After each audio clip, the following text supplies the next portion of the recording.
Welcome to Unscripted Gaming. My name is Josh. My name is Mike. My name is Stan. Gentlemen, how are we doing today? We're doing great. It's been a while, but Yeah. we're back.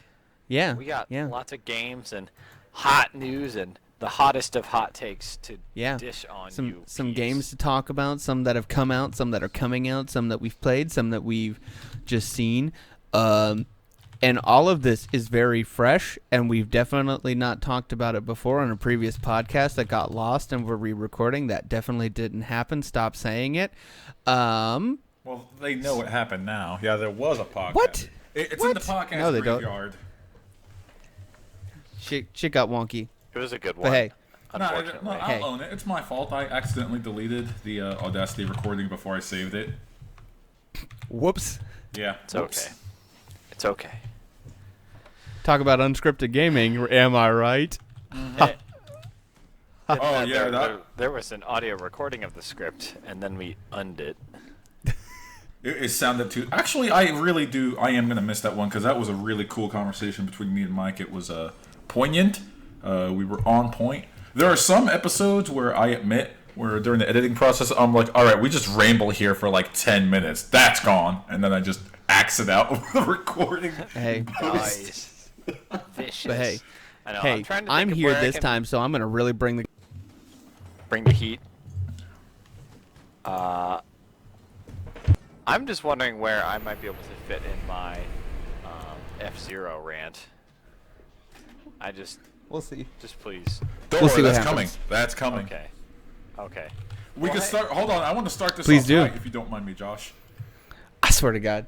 I swear to God. Federation Force. That's how we're going to start this son of a bitch. So we've been playing the Overwatch beta, On... and Yes, we have. We're getting back to Metroid. Mike and you I son have of a been bitch. playing That's the coming Overwatch back. beta. It ended earlier this week, but we got to spend a good couple hours playing that game, and it's getting ready to come out here in about a week and a half, I think. And I quite enjoyed the Overwatch beta, but I'm going to let Mike take this one away because he has some feelings about that game, and I'll try and pepper in a few things here and there. Sure. Well, I'll lay the groundwork here. For anyone who doesn't know, Overwatch is a hero-based competitive multiplayer shooter from Blizzard. No, It's not a MOBA, you son of... Let me fuck. I can't help. Let me finish, Kanye. And it's from the people from Blizzard who, obviously, their name speaks for themselves. They've never really made a shooter before, so everyone was everyone just from the first trailer, I was really interested in seeing, I mean, they've got really great character design. They've got a really cool kind of lore they're telling here. I'm curious to see if the game is any good, and we got our hands on it, and I really, really enjoyed that game.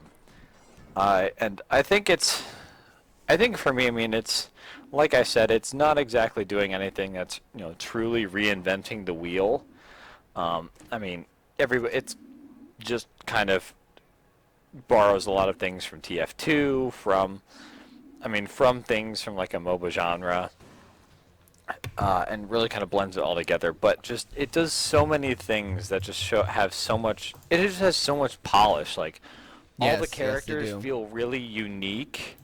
And really fun to use, and this guy feels like really big and strong, but this person feels really fast and nimble. Like they do a The thing great is, they job feel of unique, kind but of they also feel translating very approachable. One problem I always had with TF2 is that all the characters felt different, but you really never had a good sense unless you had somebody shouting at you at like what you should be doing as that character, especially if it wasn't like besides like the heavy or the spy. You're not really always sure exactly what you're supposed to be doing, and it can be really confusing. And I think this game is a lot more approachable in that sense, that even though they have a wide variety of characters, that it's pretty clear what you're supposed to be doing with them.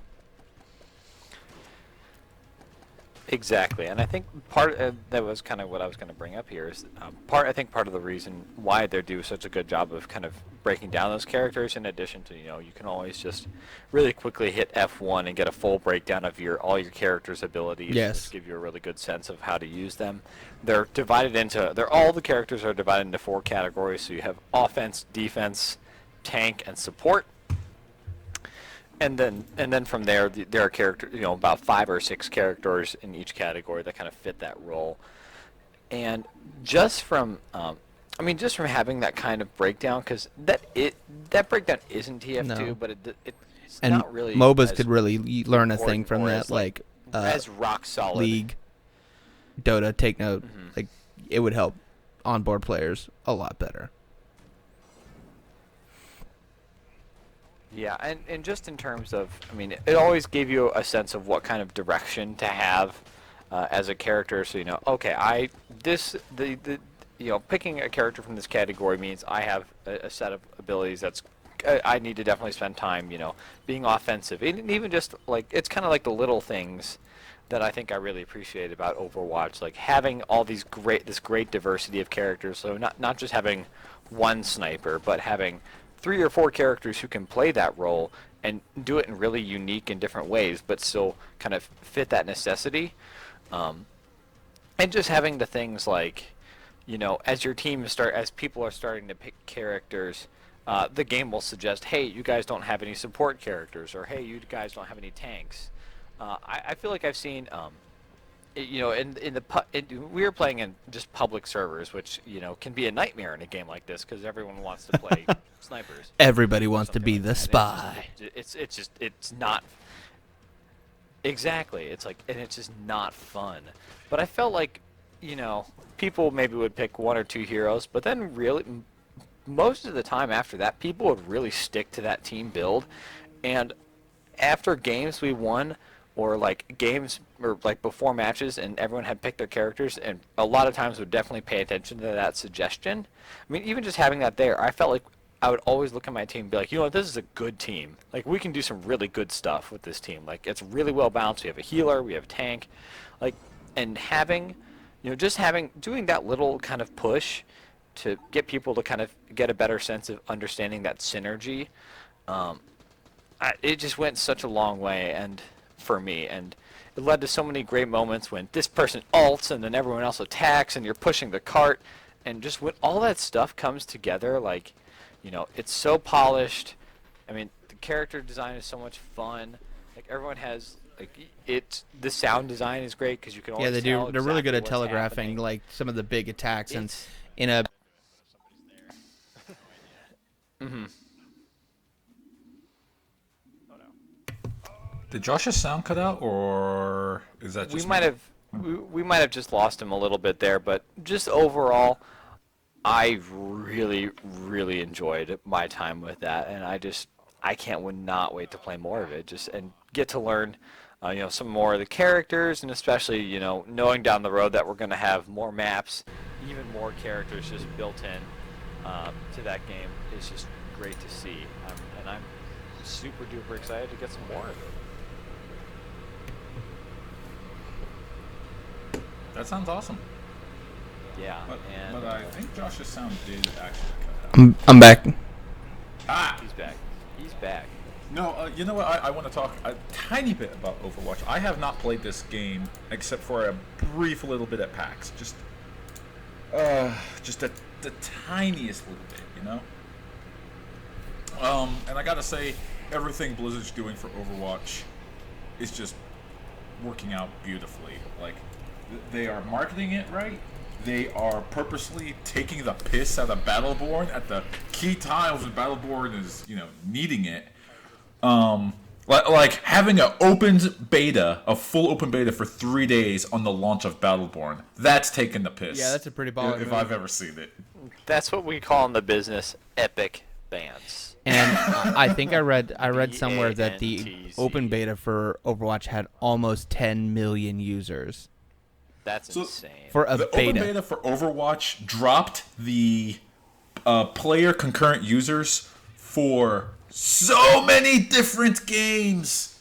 Oh, so many. Like Dota. I think Dota lost a 15% concurrent users. Same with League of Legends, just because of the Overwatch beta. Wow. I think that that doesn't surprise me, honestly. I feel like one thing I really appreciate about Overwatch is that from a first-person shooter standpoint, it's really approachable. I think they do a good job of I mean, because all the characters are rated on 1, 2, or 3-star difficulty. So you can look at a character and be like, I mean, I've seen a lot of people, and obviously this is just on my first-hand experience, I've seen people saying, I haven't really played a lot of first-person shooters before, but I really liked, I played MOBAs. I really liked that team composition aspect of games, and I really liked how Overwatch took some of those elements and put it in a first-person environment. But I didn't have to feel like, I've been playing first-person shooters since like I was, rocket sniping people back in like Quake to actually have fun at that game. I can and just giving lots of making it so approachable for people who, don't usually who maybe play competitive multiplayer games but haven't played first-person shooters. I think they did a great job of that. And I mean, even just looking at the tutorial, like the tutorial is like you've never played a video game in your entire life. Like it's kind of like it's kind of endearingly like it's adorable because it's like press W to move forward. It's like oh my sweet summer child. Some games have to do that. Because there are some people that really like the look of this game, but they're like, I just don't know how to play a computer game. And, this game says, that's okay, we're going to treat you like you've never touched the keyboard and you downloaded this by happenstance. That's kind of cool. Yeah, I appreciated it, honestly. Well, and there might be folks who come from the mobile world where they're so used to their keys being the attacks and they're moving with the clicking. So just to make sure, like, hey, by the way, W in this isn't going to be a weapon; it's going to be moving forward. Mm-hmm. But yeah, I've been following, just between. Sorry. Yeah, I really liked Overwatch. I tried to play after the beta was gone and I was going through beta withdrawal. I tried to play Team Fortress, and all I realized was that I do not like this game as much as Overwatch. Now that I've played Overwatch, Mike, I have some bad news. man, I liked Overwatch. There wasn't enough hype during the beta. They're canceling Overwatch. Stop it. It's gonna be repurposed. Payday 2 DLC. Yeah, it's gonna be Payday 2 DLC. Restart the drill with your ult. Oh no, please don't. What? This is a thing? No. I just tried to mess with Mike because I am a mean person and I think it's funny. I wish we really just need to start putting video up of our podcast, because I don't think my voice truly captures the despair I think I just emoted. Like I knew he was gonna say that, but it still made me just. It still made you so upset. I love it. Oh my god. Yeah. Man, that game's. God. I really do love the character design, the weapon design, the movement flow. I like everything about Overwatch. So much, I broke my own rule and I pre-ordered it like a chump. I did not pre-order it, but I'll probably say what you will about my commitment to the game. I've actually put skin in the game now. I somehow haven't pre-ordered it yet, but you might want to do that soon because the digital product I hear is going to be in short supply. So you might want to get that scarce product. I am willing to pre-order something where someone gives me the confidence that they're not going to fuck it up on me in the first day. Blizzard, granted, has really fucked it up in the past. Like, I was there for D3. Oh, I pre-ordered Diablo 3. Oh, I was there. Guys, don't worry. The servers are bound to be great. There will be no problems. Josh grabbed his microphone as he said that was way too sensual. I know, it's just, oh boy. I did actually want to mention that too. I feel just performance-wise during the beta, I mean, I had a couple hiccups here and there, but other than that, it just ran rock solid. Except when it didn't. We'll see how that transitions into the full launch and the full attention of the game. The whole last day, we couldn't play more than one game without getting disconnecting and having to reconnect. So yeah, that was a little interesting, but most of the time I think it worked pretty well. Except for I was up early morning, like on the 10th, and I was like, must connect. And I could just tell it was falling apart. I was like, no. But like I said, don't worry. It'll be fine. I'm sure it'll be a smooth release. No problems If at all. Blizzard does not fucking anticipate 10 million people being on their servers day one, they fucked up. They should at minimum anticipate that much. Who's your favorite character, Josh? I think right now I'm between Farah and Diva. Good choice. Farah is really fun. Farah's very fun. And I mean, I usually don't even like. This is another thing I really liked about Overwatch is like in games like I don't super duper enjoy like playing support type classes. Like I just never really gravitated towards that. But I played a lot of Lucio, mostly because the thing was like, hey, you don't have anyone on your support team, and I'm like, oh, okay, I guess I'll be a support. And I tried Lucio, and he's super fun. Like he skates up the wall, he can like knock people back and knock them off of cliffs, and he has like kind of passive global heals and can boost speed. It was just like it was like this character feels like the scout, but like a medic. It's not something like, it was just a really kind of fun, like, oh, this guy heals people. Like, with the way he plays, I never would have guessed that. Like, it feels so unique and fresh and fun. You know what really is unique and fresh and fun? What? Another Call of Duty game.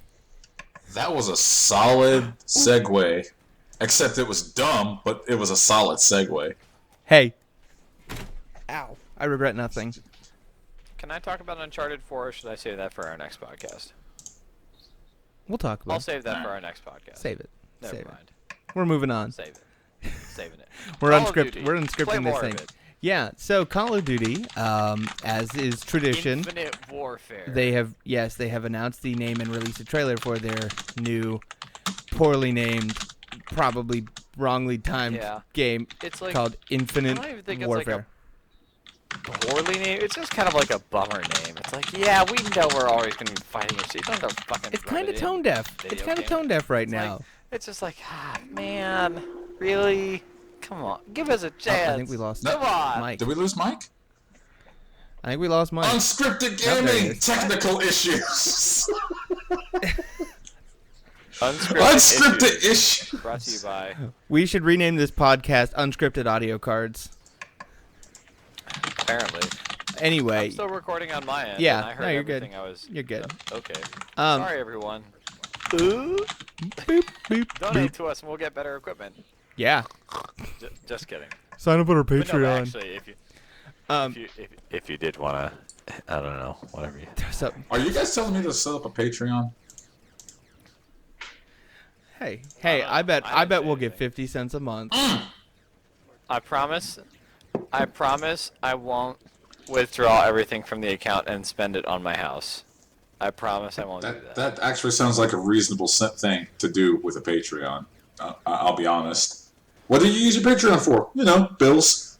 Oh, you monster! You embezzling bastard. Son of a bitch! Hey, let's talk about Call of Duty and why We keep trying not to. Infinite but here we are. Warfare is one of the worst titles I've heard for a long-running series, because where do you go after then? Yeah, that's it. You topped it. Infinite. You've literally gone to infinite. Infinite. What's infinity minus infinity? Still fucking infinity! Hey, they could go to infinity and beyond. We'll get to that later. Call of Duty Googleplex. Stop. No, wait, actually, I hate that. Yeah, Google. Even the Googleplex, I don't think is as big as an infinity. But yeah, so they released a trailer, and I mean, it was bound to go this way eventually. But the fight has been taken to space because we've colonized the planets, we've colonized places in space, and they've taken the page right out of the Gundam handbook, and the colonies are rebelling against the planets because why not? And I watched the trailer, and I'm not gonna lie, being a Gundam fan, the whole space colonies versus Earth, like, that kind of spoke to me almost a little bit, and I almost got roped in and fooled by it, but then I was like, no, Call of Duty, you're not gonna trick. So, The trailer looked kind of interesting with the space combat, but it's not interesting enough for me to buy the game. Like, I mean, like, how much of that is like actually gonna be? We don't even know like how much of that is actually gonna be like actual gameplay versus just like cinematic turret sequence. Yeah, motherfucker, yeah. Yeah, how much is going to be on rails? It's just like, I mean, I'm not a big like Call of Duty person. Like, I don't think I've ever bought a Call of Duty game. I've played a couple of them, but it's just, I mean, it never really did it for me, so I'm not the authority here. But this does it even less for me. Like, it just feels like I mean, because haven't the past like 2 Call of Duty games already kind of taken that kind of future angle anyway? So it's just They've really been hard to getting get more there, but excited they've been for, kind of grounded in. Yeah, At least Advanced Warfare was kind of grounded in like 5-10 years future tech and things that have been theorized or been talked about or actually been being developed. Right. And I think With like Black Ops and this one getting a little more beyond that. And I'm not gonna lie, I did play Black Ops 3 a decent amount, and I had more fun with it than I had with a Call of Duty game in a long time. I didn't feel the urge to buy it. But some of the stuff that they had done with the movement and the speed of the game actually have kind of come around to me in the past. Since I last played Call of Duty regularly, but this one just really didn't speak to me. Besides I really need a new Gundam game right now because that's really amazing. But New Gundam game. Oh, also, I wanted to talk maybe briefly later on about the only person on this chat that's actually had some VR experience with games. But we'll get to that when we get to that, I think. As for Infinite Warfare, the trailer itself, just the trailer, is now the most disliked video on YouTube, all of YouTube history. It's actually ranked like 5 or 6. So bad was this, because the trailer is a PR statement. So bad is this PR statement, they had to actually have a press release call about this, the CEO of Activision. And his answer boiled down to, and I'm paraphrasing, is, well, fuck them, I'm going to get mine. Because everyone that downloaded it's probably still going to buy it, and that's the sad thing. Well, and here's another thing they said, too, is that he's like, hey, he's like, the video we had before this that had the most dislikes was our best-selling game ever. So, like, don't be too worried about it. Yeah. I mean, they probably look at the math and see, like, oh, people can dislike our videos all they want, but you know what? A ton of people still go out and buy the game. It's also still getting attention. It doesn't matter. And honestly, likes and dislikes don't matter. All that matters is views, and that thing still has, like, 10 million views. So, while, yes, it's disliked a lot, it's going to be okay. It's going to sell like a Call of Duty game. It's kind of like it's almost like the kids are figuring out, like, kind of like the Donald Trump phenomenon here. Even if you don't like it, bad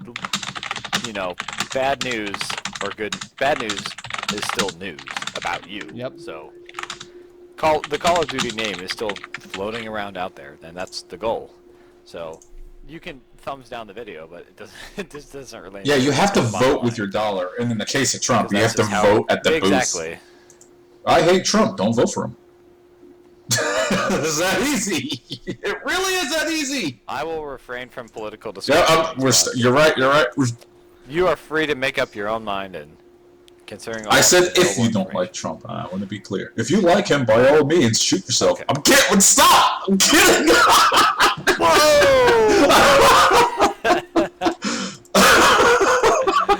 Whoa! Don't do that. Like, comment, subscribe. After you.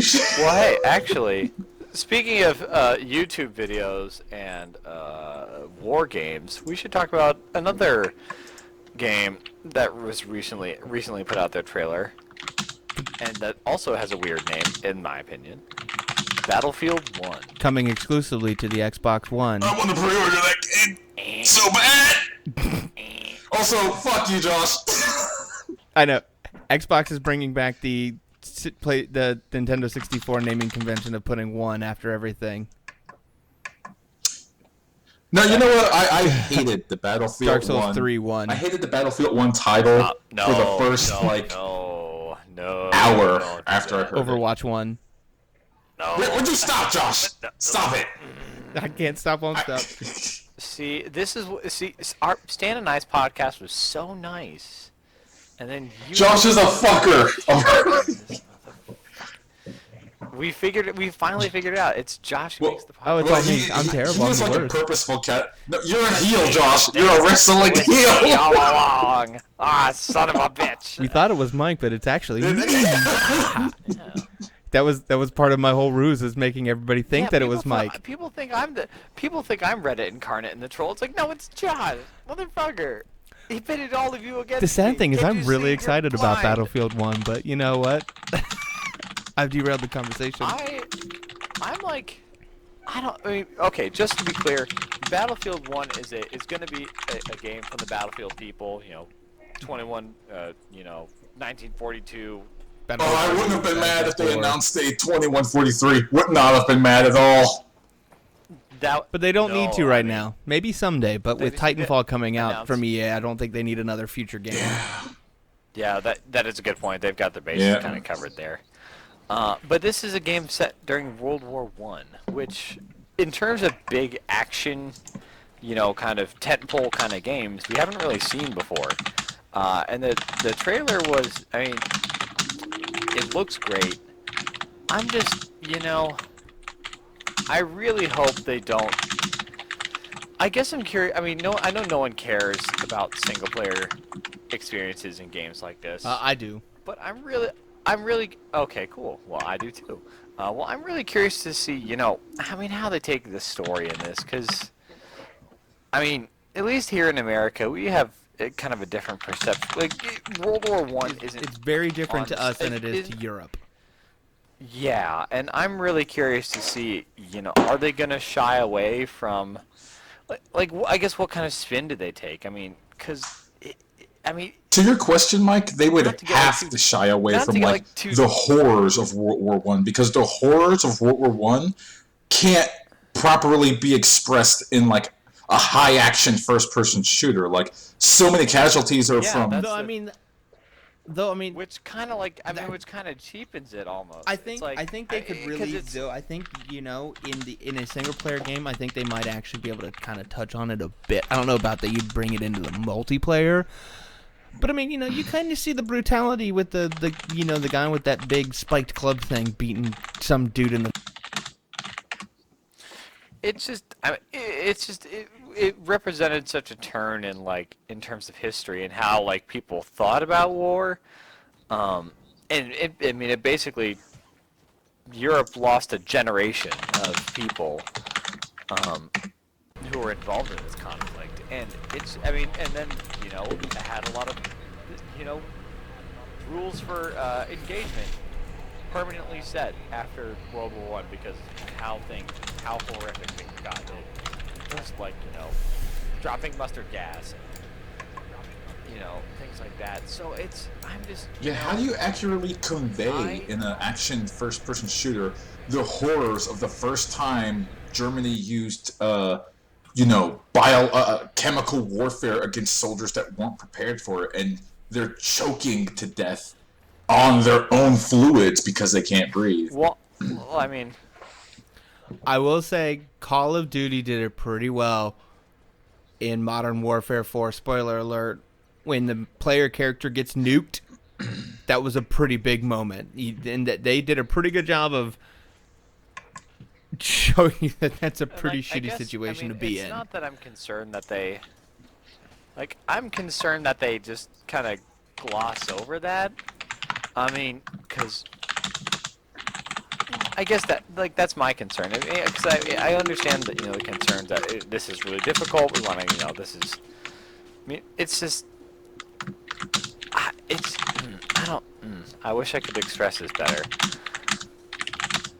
I'm excited. I will say I am cautiously optimistic because they could fuck it up, but I'm really excited to see them tackle that problem, and I really just hope it's not I hope it's not Battlefield 3 exactly with what it's World War gonna I be. skin. Like, if they're gonna do something like that, do it in World War. I really hope in terms of the story and that they they don't shy away from, those kinds of things because of, that people's mentality about that conflict is it's still very prevalent. People still have very big ideas and just thoughts about. It's very easy to realize how shitty that conflict was. Not that all conflict is shitty, but Yeah. World War I really changed a lot of how we think about modern conflict, and I think they can really do something. I think there's a potential Or to modern really warfare. do something. That's not just a good action campaign and exciting multiplayer. But to see them have the potential to tell this kind of story about, how World War One, because there's no clear, Nazi Empire, villains here either. That's going to be a really interesting thing to tackle, and I certainly appreciate them taking this kind of risk. It's a very uncharted territory, and I certainly wish them. I don't wish them the best of luck. They can definitely. They don't need my wishing or anything like that. But I'm really curious to see, what they end up doing, and can they really pull off something that's going to be more than just, like Josh said, a BF, like a Battlefield 3 or yeah, America kind of story. It's set in World War One. I'm curious to see if they can really bring some tact to that kind of that environment. But you just mentioned Modern Warfare 1 earlier. We forgot to mention that to get the HD remaster of Modern Warfare 1, you have to get basically the pre-order or buy, if you can, the Super whatever Legacy? I don't know. The Super pre-order bundle of Whatever Infinite Warfare. Yeah, which is it's like the $80 edition. But they're not going to sell it separately. Yeah. Which and you won't. You're not going to sell it. Which if I could just buy Modern Warfare 4 remastered for like $15-$20, I probably would. Oh, I would all day. You're going to buy it for $80 because then you won't buy this one. That's how they get you.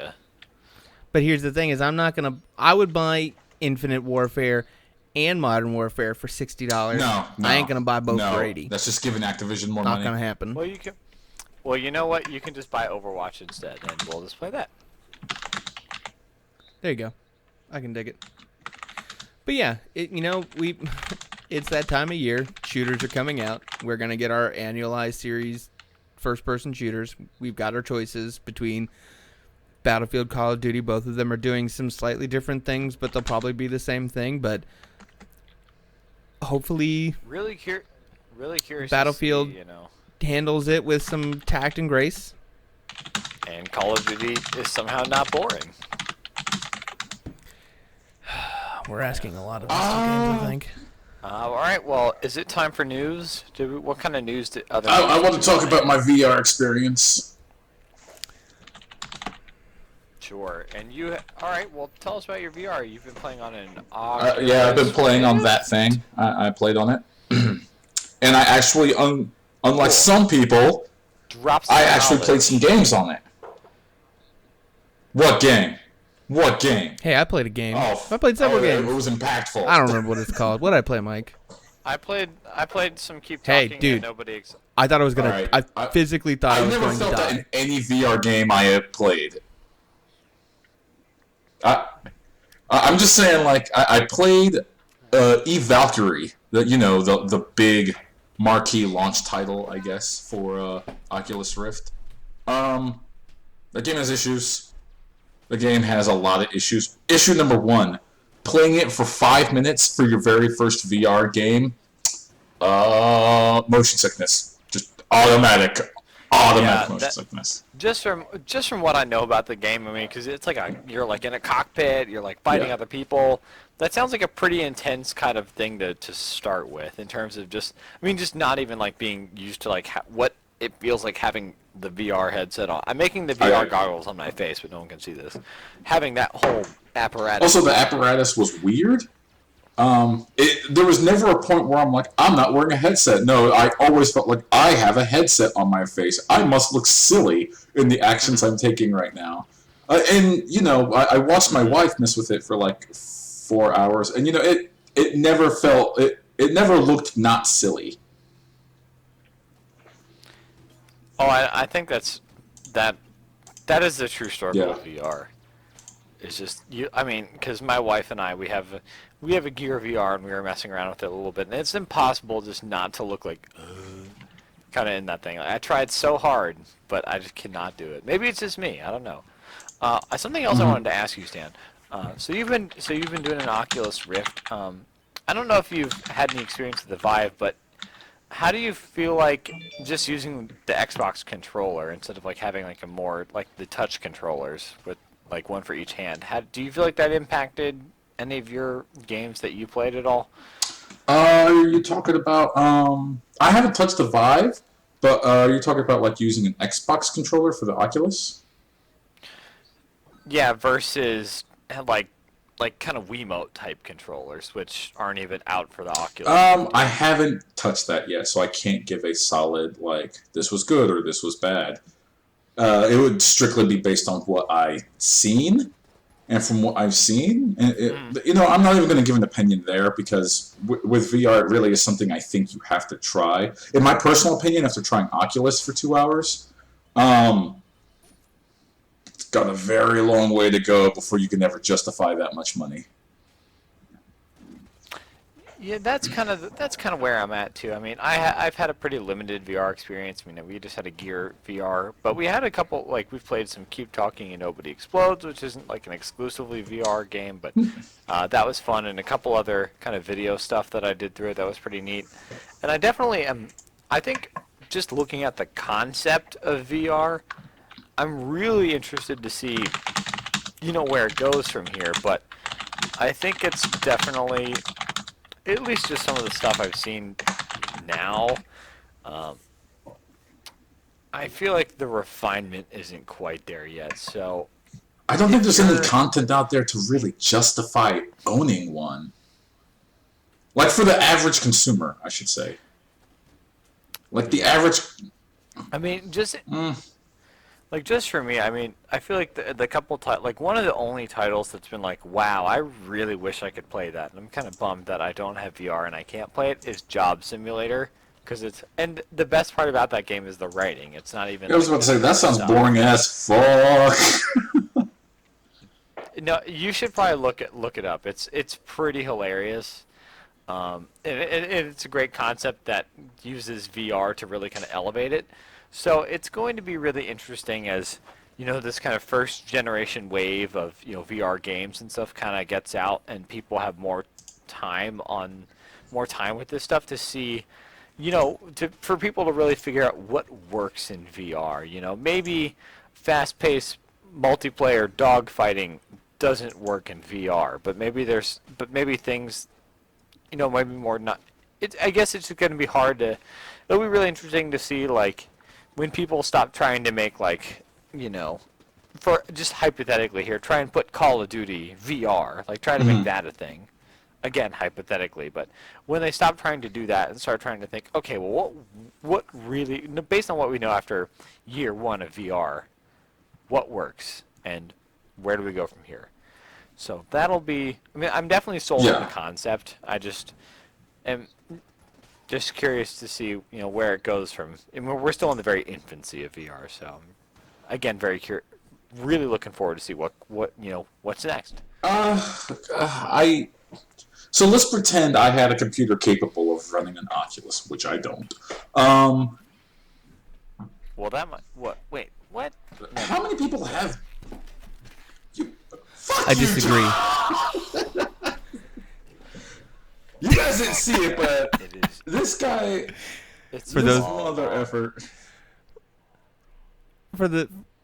I had to step away for a few seconds, and I didn't hear anything of what Stan said, but I just came back, sat down, and said I disagree. You are the Reddit to my podcast. See, no, it's not. You know what? It's not, Mike. We have empirical evidence. See. Oh, this feels. You have no idea how good this feels, Stan. Thank you, Stan. Absolution. This is like.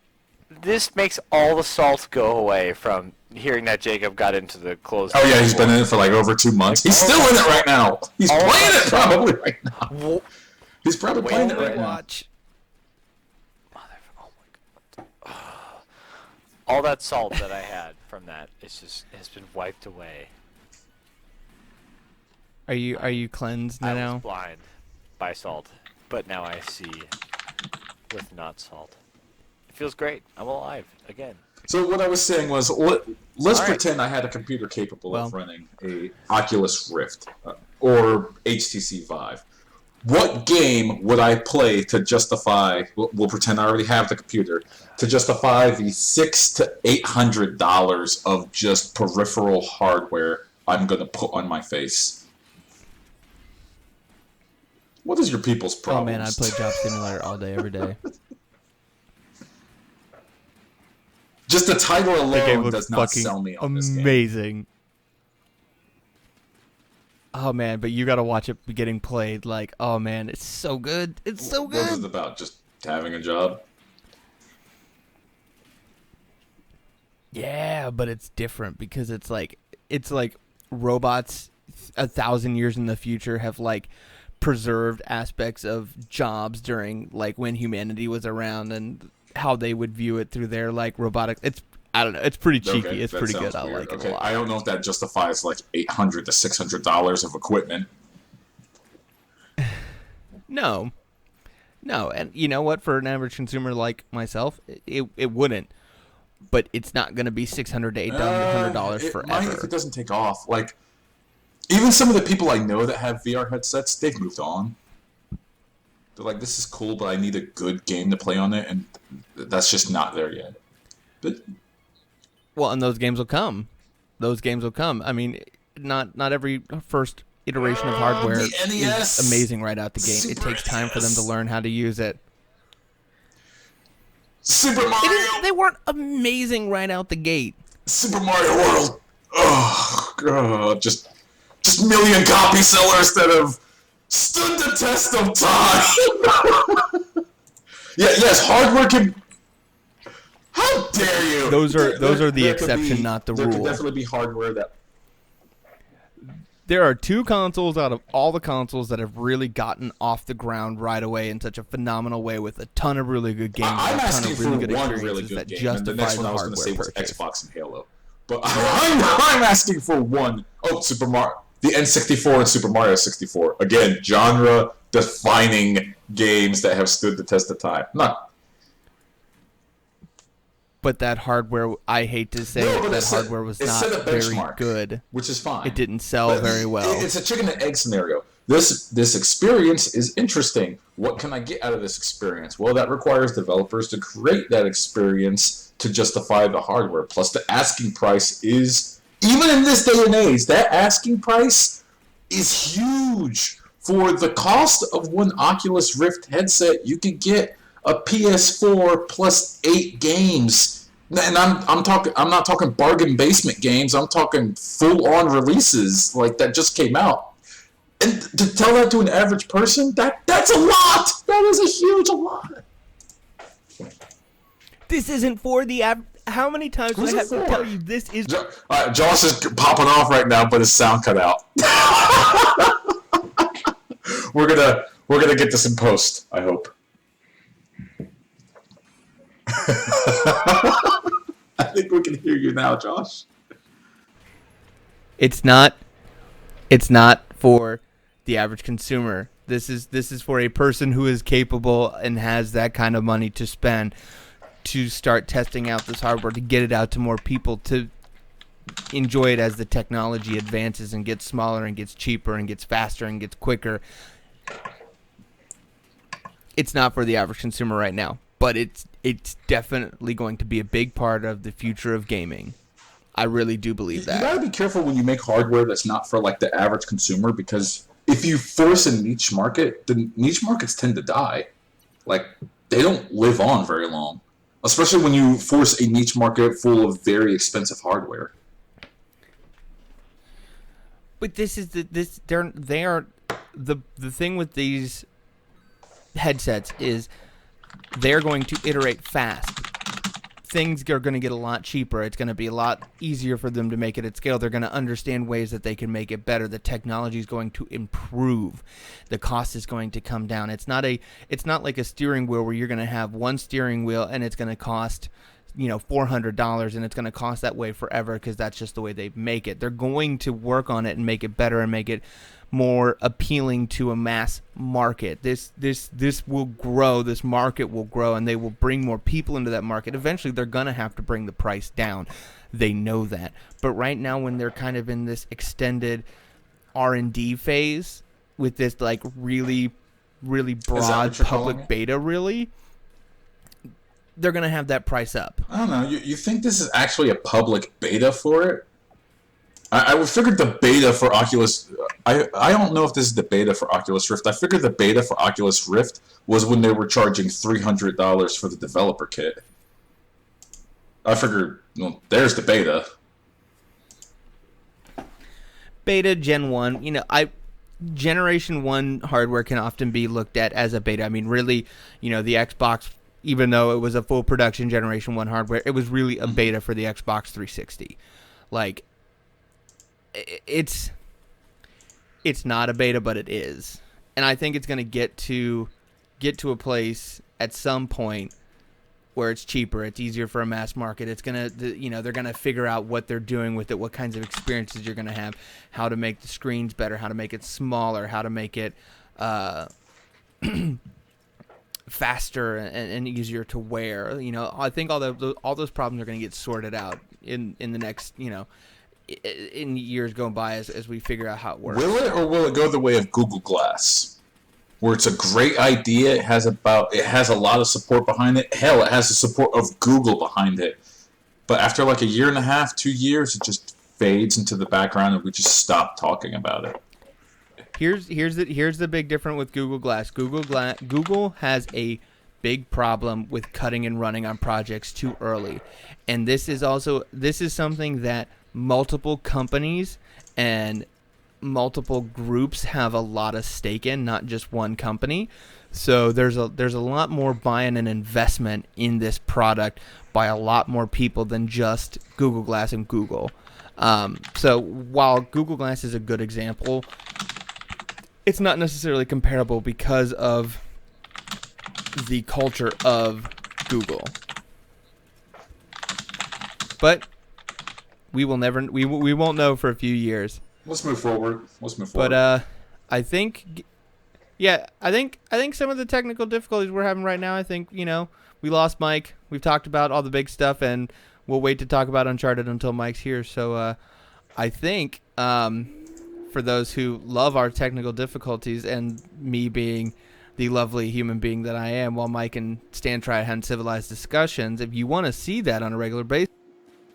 Oh yeah, more technical difficulties because Josh's Skype just cut out for me.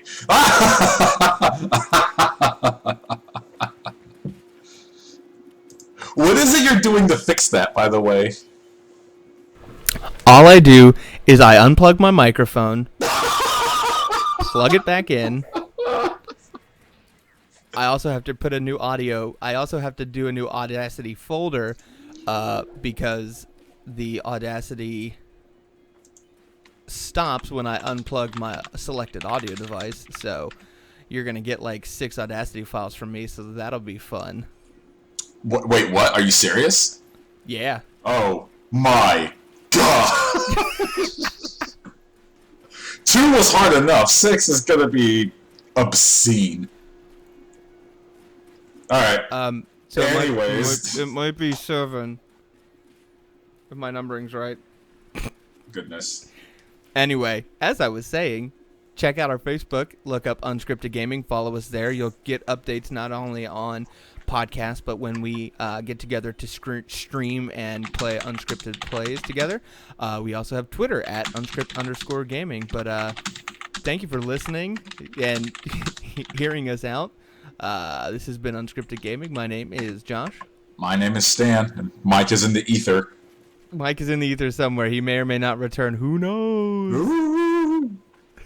Peace. Bye.